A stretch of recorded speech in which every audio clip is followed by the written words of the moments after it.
আল্লাহ তাআলা বলেন, বান্দা, কোরআনের চাইতে দামি আর কোন কথা বললে তুমি ঈমান আনতা? উফ,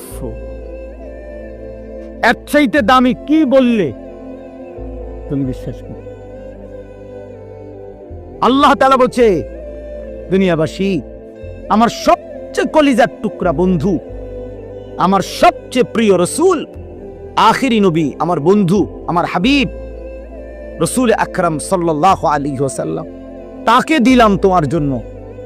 আমার সর্বশ্রেষ্ঠ কিতাব কোরআন দিলাম তোমার জন্য। এরপরেও তুমি পাত্তা দিলা না। এত বড় রাসূলকেও পাত্তা দিলা না, এত বড় কিতাবকেও পাত্তা দিলা না। এরপরে আর কি দিলে ঈমান আনতা? আর কি বললে সেজদা করতা? আমার মতো মালিক আর কতবার বললে তুমি সেজদা দিতা? আমার রাসূল কতবার কাঁদলে, আর কতদিন কাঁদলে? 23টা বছর তো কাঁদছেন বন্ধু আমার। সেই বন্ধু আর কত কাঁদলে তুমি নামাজ পড়তা? আম্মা জান আয়েশা রাদিয়াল্লাহু তাআলা আনহা বলেন, নবীজির স্ত্রী বলেন, আমি একদিন দেখছি এশার নামাজের কিছুক্ষণ পরে নবীজি হুজরার মধ্যে আমার কামরায় আমার স্বামী, আমার নবী, আমার রাসূল সাল্লাল্লাহু আলাইহি সাল্লাম তিনি দাঁড়াইছেন। দাঁড়িয়ে আল্লাহ তাআলার কাছে নামাজের নিয়ত বাইদা উম্মতের জন্য দোয়া করতে শুরু করছেন।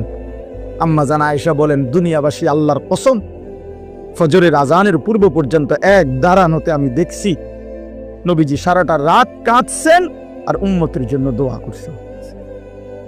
সারা রাত ছাড়া।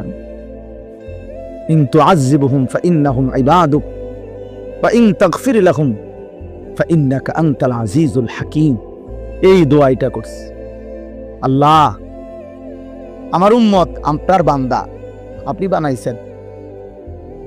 যারে আপনি বানাইছেন তারে আপনি চাইলেই শাস্তি দিতে পারেন, ওটা তো আমি জানি।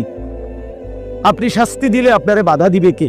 কারণ আপনার গোলাম, আপনার বান্দা, আপনি বানিয়েছেন, আপনি মনিব, আপনি মালিক। কিন্তু ওয়া ইন তাগফির লাহুম, ওফ, নবীজি বলেন, আল্লাহ, কিন্তু এই বন্ধুর দিকে তাকাইয়া, আপনি তো আমারে খুব ভালোবাসেন, আমার দিকে তাকাইয়া যদি আমার উম্মতরে মাফ করে দেন, তাইলে আপনার বাধা দিবে কে?